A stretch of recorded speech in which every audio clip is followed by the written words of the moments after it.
Olá, pessoal! Nós estamos aqui para mais um episódio da série de podcasts da Nascente à Foz, Percursos e Desafios das Águas no Brasil. Esta série é executada em parceria pelo Instituto Jones dos Santos Neves, a Agência Estadual de Recursos Hídricos, a AGER, e a Associação Brasileira de Recursos Hídricos, a ABR-Hidro. Esse é o 5º episódio que tem como título Quando a Cidade Encontra o Rio. Eu sou a Mônica Morim e os nossos convidados hoje são o Bruno Lousada, que é coordenador de geoespacialização aqui do Instituto Jones dos Santos Neves, com experiência em arquitetura e urbanismo e planejamento urbano. Seja bem-vindo, Bruno. E o Carlos Rupf. Isso. O Carlos é professor da Universidade Federal do Espírito Santo e pesquisador aqui no Instituto Jones dos Santos Neves. Carlos e Bruno, sejam muito bem-vindos. Para começar, eu queria que vocês falassem um pouco dos principais desafios das cidades, na busca de se conviver de uma forma equilibrada, digamos, saudável, com os rios, no caso, os rios urbanos. Bom, posso começar então? Pode sim. Vou tentar argumentar alguma coisa aqui, porque é um tema complexo, né? Sim, bem porque complexo. Se a gente para pensar o tema cidade e rios, eles são temas muito interligados, né? Porque historicamente as cidades que a gente entende como os primeiros aglomerados urbanos assim, surgiram a partir no entorno dos rios, né? Porque as cidades precisam da água para o abastecimento humano. Se a gente pensar nas primeiras cidades que a gente entende a partir da Revolução Agrícola, elas surgiram também no entorno dos rios, porque precisava de água para irrigação.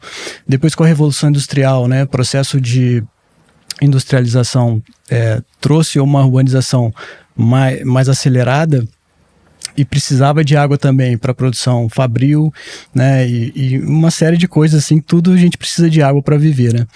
E, no entanto, ao mesmo tempo que as cidades surgem com essa relação muito próxima com a água, com o tempo elas acabam sendo um problema para os rios urbanos, né? Sim. Porque a gente acaba jogando os dejetos lá, o esgoto acaba usando os rios como, né, local de escoamento e tal.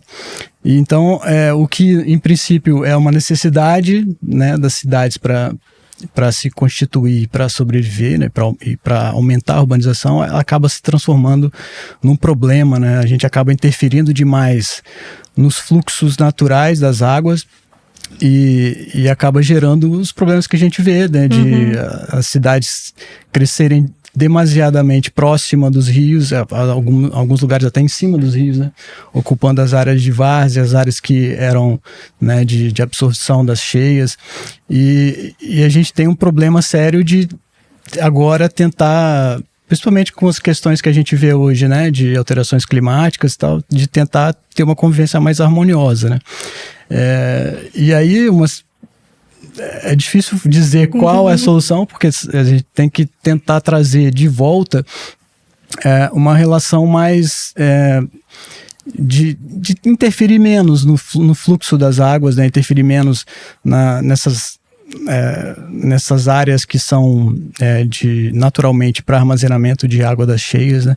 E não poluir aquilo que a gente precisa para sobreviver, não é isso, Carlos? Eu acho que na sua pergunta já tem a chave. Eu acho que a gente tem que constituir, acho que um outro modo de pensar, que é essa possibilidade de convivência com as águas, né?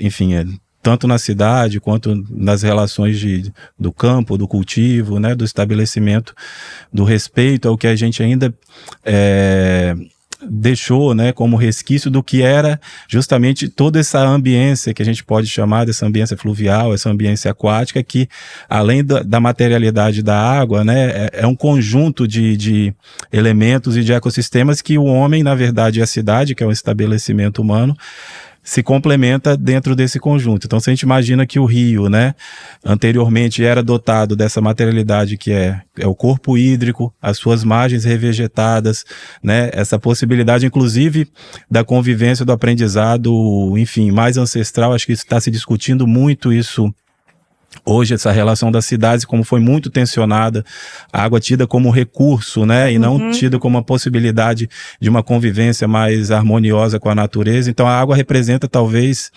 esse elemento dentro das cidades, um dos principais elementos que, além de garantir a sobrevivência futura, presente e futura das cidades, eu acho que também permite uma possibilidade da gente pensar alguns paradigmas de como que a gente está convivendo com as águas. Então, nessa condição que o Bruno coloca, né, quando a gente entende que a água é o local do estabelecimento humano, né, esses primeiros estabelecimentos humanos, especialmente no Brasil, né, que tinha toda uma rede hídrica que era apropriada pelos povos ancestrais, as confluências de rios se estabeleciam aldeamentos, e toda essa estrutura, né, de relação com as águas foi sobreposta, a cidade foi crescendo em algumas localidades a partir desses aldeamentos. Então essa estrutura, na verdade, já existia um saber habitar nesse local e que a gente foi tensionando, as cidades foram crescendo a partir disso enquanto recurso, quanto meio para viabilizar, enfim, toda a questão do abastecimento de água, né, a questão da gente poder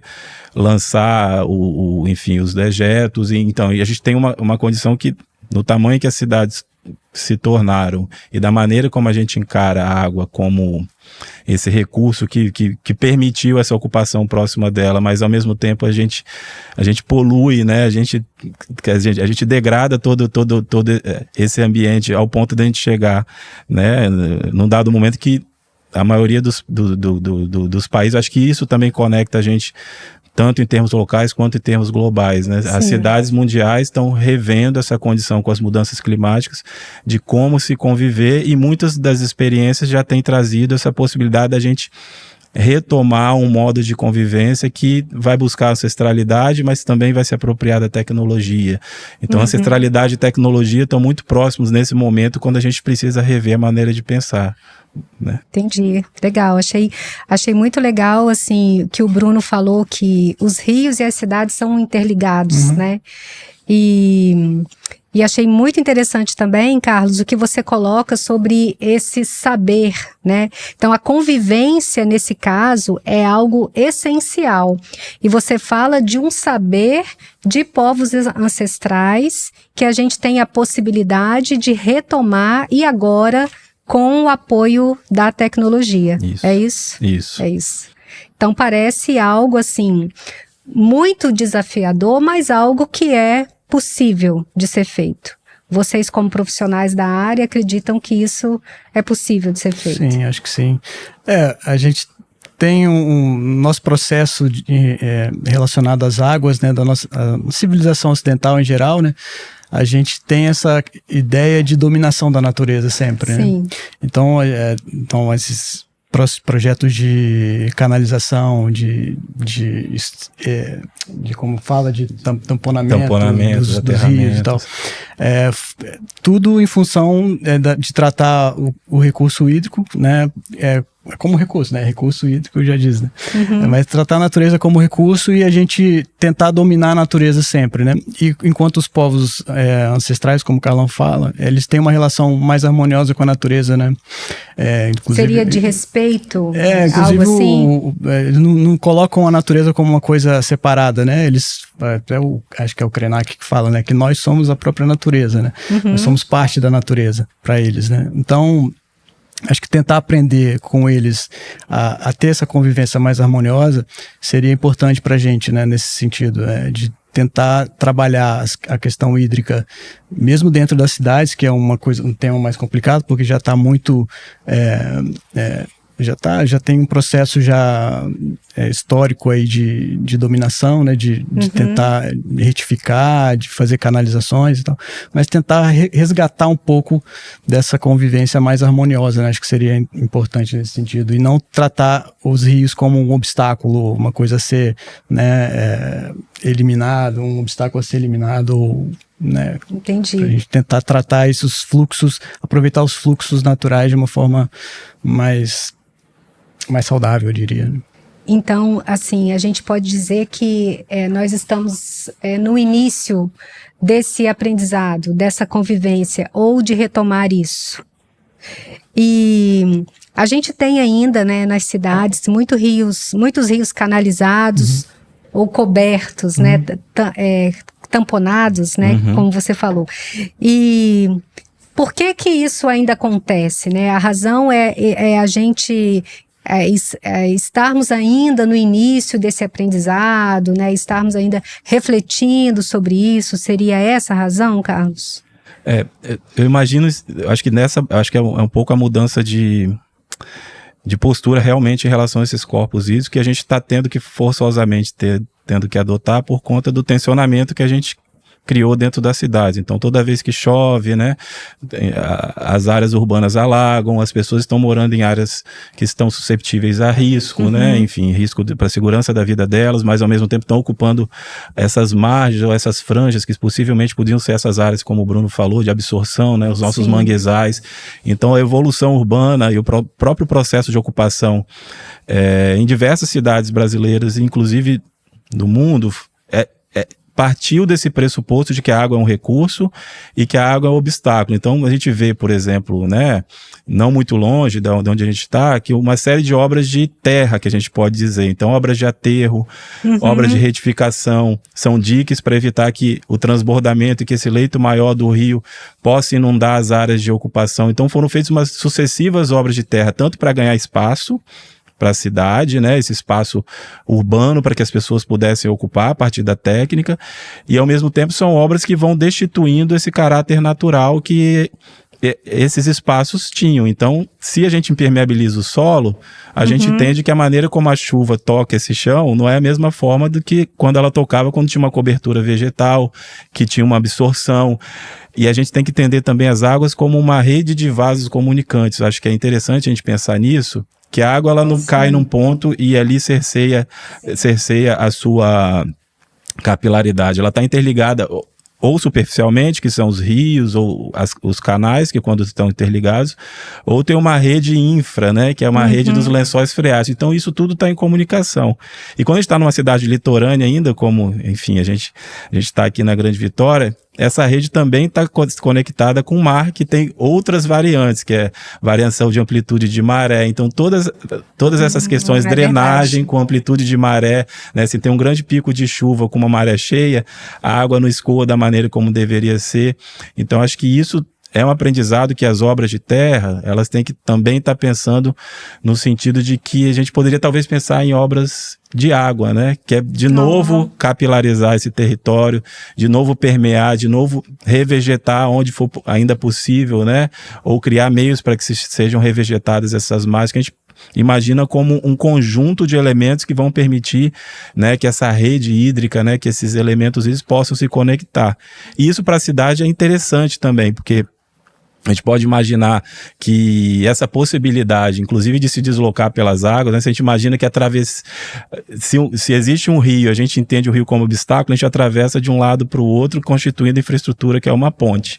Mas se a gente entende a água como um meio de comunicação, que são as hidrovias ou a navegação, em qualquer ponto desse rio a gente pode atravessar. Então, existe essa materialidade possível, inclusive, da água ser esse elemento de deslocamento, né? Principalmente em cidades que possuem rios que sejam viáveis ou áreas mais marítimas, né? Áreas mais insulares.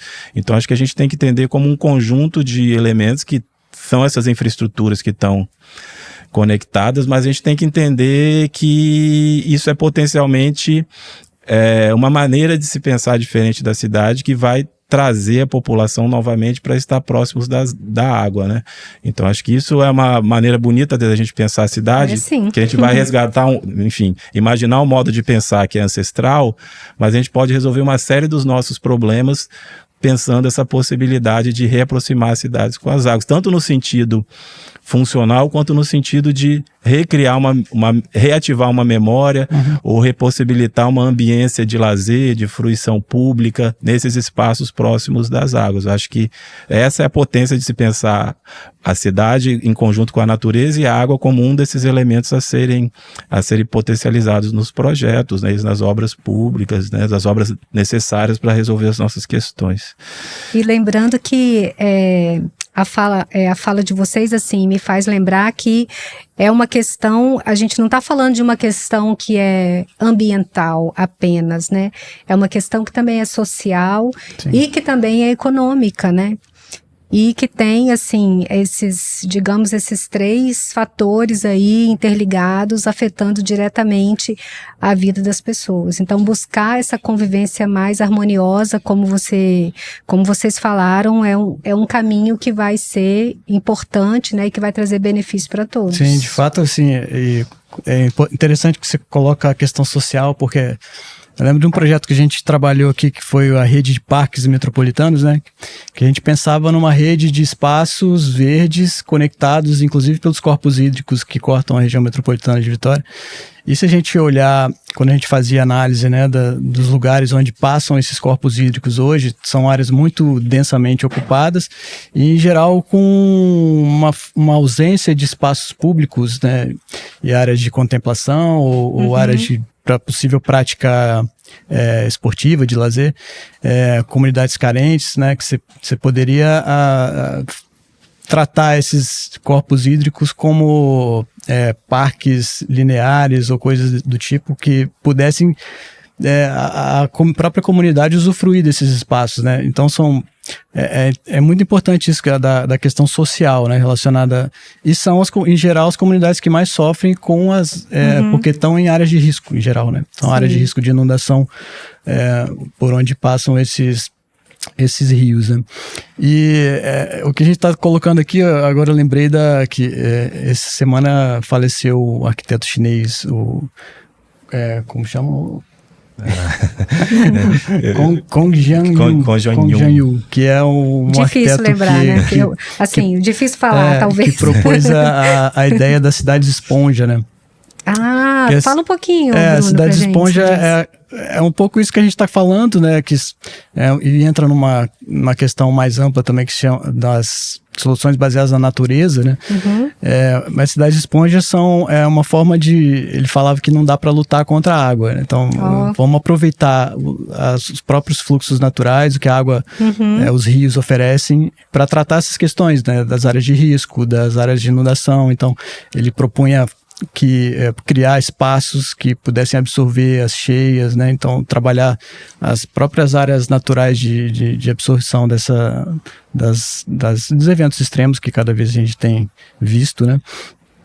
E faleceu essa semana e é um tema que está, né, muito recorrente, né? Sim, muito em alta, né? Muito sendo discutido, como você colocou numa das suas falas iniciais, Carlos, assim, praticamente no mundo todo, né? Sim. Essa questão. Todas as cidades estão tendo que lidar com essa questão. E muitas cidades estão, inclusive, revendo essa questão de cobrir os rios, de retificar os rios. Então, em muitas cidades no mundo estão já retirando a cobertura dos rios, né? Tratando os rios como áreas de lazer, criando espaços públicos no rio que podem absorver as cheias, então sem tratar o rio como obstáculo, né, como você falou. Então tratar o rio como uma parte ali. Uma parte da cidade para o convívio urbano, para as pessoas usufruírem, né, dessa experiência do contato com a água, né? Sim, que legal, isso deve fazer muito bem. A cheia do rio não pode ser entendida como um desastre. Ela está alertando para a gente que estamos ocupando um lugar que tem uma fragilidade, que a cidade está ocupando um lugar que tem uma fragilidade, e que potencialmente esses espaços poderiam ser pensados de uma outra relação, e que a cheia do rio, na verdade, pode ser um evento, né? Pode ser uma possibilidade de apropriação desses espaços que se inundam, né? Em dado momento do ano eles estão mais secos, né? Então os parques, eu acho que têm sido colocados como essa possibilidade, que são, na verdade, essa dinâmica das águas é um elemento que a própria vegetação que é colocada de uma maneira adequada, a vegetação nativa, quer dizer, recompor esses espaços, entender a dinâmica dos rios, né? Que existe o leito menor, que é a calha dele ao longo do ano, nos períodos mais secos, né? E tem o leito maior, que é o período de inundação, e que isso é natural. Sim. Os rios são meândricos por uma razão dessa relação de sedimentos, né? Tem toda uma condição de aprendizado e justamente esse arquiteto chinês, e por essa tragédia, infelizmente, acontecer justamente no processo de pesquisa, quer dizer, a gente vai perder uma pessoa que estava pesquisando profundamente essa relação dos espaços, né, das cidades com as águas, e ele estava justamente indo no Pantanal, justamente entender a função desses espaços no sentido de absorção da água e de filtragem, né? Essa vegetação também faz a filtragem, faz a limpeza. A gente tem visto muitas soluções que a própria vegetação pode fazer uma parte na questão da despoluição dos rios, dos corpos hídricos. Então, tudo isso já está sendo muito estudado, isso está muito avançado, existem técnicas que a gente consegue resgatar, mas ao mesmo tempo linka, como a gente disse lá atrás, no entendimento de como esses espaços eram constituídos e que existiam pessoas que conviviam de uma maneira harmoniosa e que a gente tem que retomar isso de certo modo para as nossas cidades. Eu acho que a cidade é parte da solução, tendo em vista que a maioria da população mundial hoje vive nas cidades. Então, um exemplo dessa convivência, né, mais relacionada com a natureza pode partir das cidades. Eu acho que é um desafio que a gente tem a enfrentar. Tudo isso ouvindo vocês, assim, eu me levo a entender que a gente tem conteúdo, a gente tem pesquisas para melhorar essa convivência, né? Eu queria que vocês falassem um pouquinho sobre o saneamento básico, né? Rapidamente, como é que ele influencia a qualidade dos rios urbanos?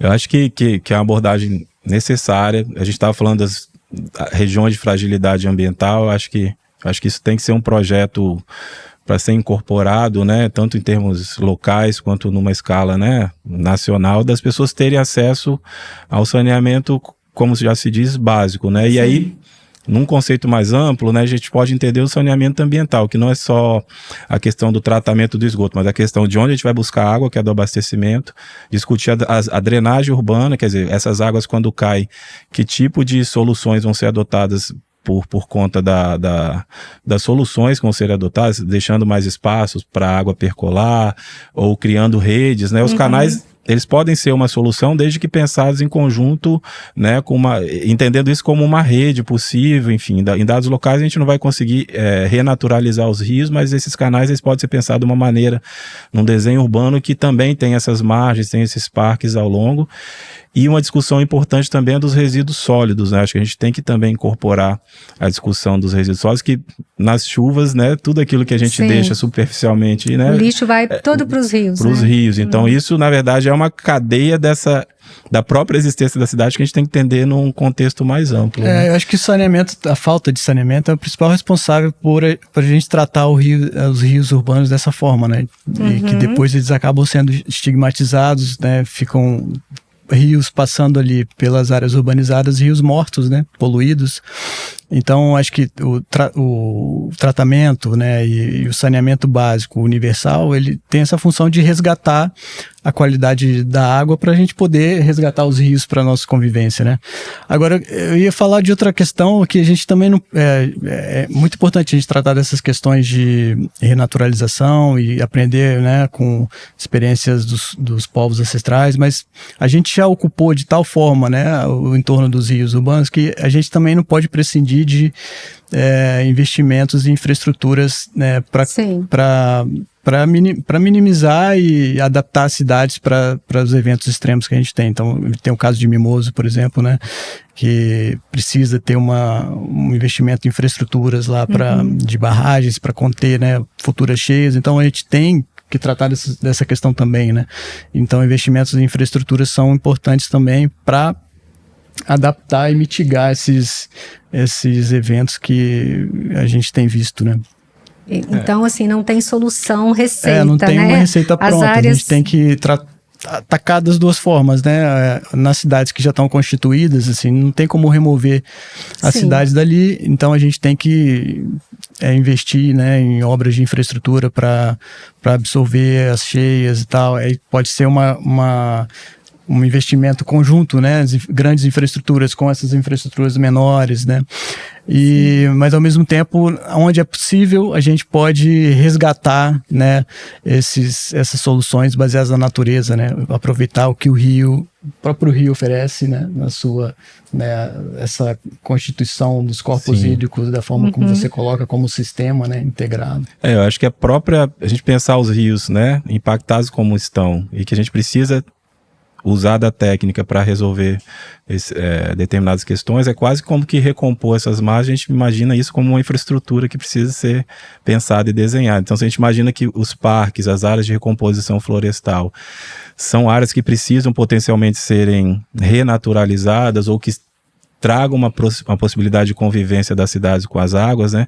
Se a gente tem que fazer esse trabalho monumental, né? A gente tem que plantar, né, milhões e milhões de árvores, quer dizer, a gente teria que talvez pensar de como que a técnica poderia nos ajudar, enfim, de certo modo, enfim, quantas mudas a gente precisa plantar, se a gente, né, eu acho que chegou um ponto também de flexão que a natureza deu conta de solucionar diversas questões, mas eu acho que a técnica, pensar o futuro, aliado a um saber ancestral, né, você nas tribos indígenas, imaginar que eles conhecem as árvores possíveis para, né, a coleta de sementes, tudo isso tem um aprendizado que possivelmente a gente morando aqui na cidade, a gente não vai conseguir olhar para uma árvore e reconhecer que aquela árvore é uma árvore, né, que dá semente em dada época do ano. Então tudo isso acho que precisa, para resolver o presente, a gente não pode nem dizer que são para gerações futuras, a gente tem que olhar para o futuro no sentido de pensar novas soluções, e o aprendizado, desde o saber ancestral a todas as experiências positivas que foram feitas através da técnica, né? Olhar para outros exemplos. Na verdade, a gente está numa condição de comunhão universal para tentar trabalhar esse problema. E não existe, acho que no meu modo de ver, uma solução que cada lugar vai achar uma solução para tal problema. A gente tem que entender essas especificidades dos lugares, mas eu acho que a gente está dentro de uma conjuntura mundial que a gente precisa ter um aprendizado compartilhado, né? Sim. Entre os povos, porque a gente está numa mesma situação, né? Sim. A gente vai precisar ir caminhando aqui para o final, né, da nossa conversa. E assim, para finalizar, eu queria que vocês citassem, né, vocês já falaram algumas, mas algo que vocês consideram soluções criativas, né, que as cidades possam, digamos assim, testar para revitalizar os rios. Bom, acho que é um pouco do que a gente já falou, né? Tentar trabalhar os rios como espaços em que a população possa usufruir, né, de áreas de fruição, espaços públicos, áreas de lazer, né, de contemplação, que possam dar às comunidades, principalmente as mais carentes, né, porque tem uma questão social importante, lugares para ter essa aproximação com o rio, né, e ter uma qualidade de vida melhor, porque a água, essa relação com a água, né, saudável, ela é muito boa para a nossa qualidade de vida, né? Sim, faz bem, né? Faz bem. Mentalmente faz bem, emocionalmente, né? Eu acho que a gente chegou num ponto que a gente tem pensado as cidades de terra para água. Eu acho que chegou o momento da gente pensar que a água, né, os rios e todos os corpos hídricos nas suas diferentes materialidades, né, os rios, os mares. Acho que a gente teria que pensar as cidades, acho que como se a gente estivesse dentro de um barco, né, olhando para a cidade de dentro, dessa embarcação a gente pudesse ver uma cidade possível, né, de dentro desse lugar que foi inclusive esse eixo de articulação, esse eixo de viabilização de uma série de cidades. Então talvez pensar os cursos hídricos como essa possibilidade de pensar um planejamento num sentido mais amplo e que, na verdade, a cidade possa incorporar a partir desse viés de que o rio é esse eixo estruturador, ela possa se aproximar de uma maneira definitiva de que não se utilize a água, os rios, como esse elemento de ser recurso, mas como um elemento estruturador, né, desses espaços de que a gente possa conviver melhor, né? Eu acho que é mudar talvez o ponto de vista, né? A gente tem olhado de terra para água, talvez se a gente conseguisse olhar da água para para as cidades, a gente poderia talvez ter outras possibilidades criativas, como você colocou, né? Uhum. E que estão ancoradas em um saber, no modo de fazer. Acho que tem um aprendizado também que a gente tem que incorporar. Né? Que legal. Difundir isso é uma coisa importante Sim, também, né? sim. Para que mais pessoas tenham acesso também a essa informação, a importância dessa convivência mais harmoniosa. Eu acho que a possibilidade de espaços como debate, de debate como esse, acho que também, né, permite enriquecem, a gente, né? E nos dão essa oportunidade. Sem dúvida. Que legal. Bruno, Carlos, muito obrigada, viu? Eu que Conversa agradeço. Importante, interessante. Muito obrigada mesmo por vocês compartilharem aqui a experiência de vocês com a gente. Obrigado. Se você quer saber mais sobre esse tema e também sobre outros temas relacionados à água, continue acompanhando essa série do podcast da Nascente à Foz, Percursos e Desafios das Águas no Brasil. E eu convido você também a participar do 26º Simpósio Brasileiro de Recursos Hídricos, organizado pela Associação Brasileira de Recursos Hídricos, a BR Hidro, que vai acontecer aqui no estado do Espírito Santo, entre os dias 23 e 28 de novembro.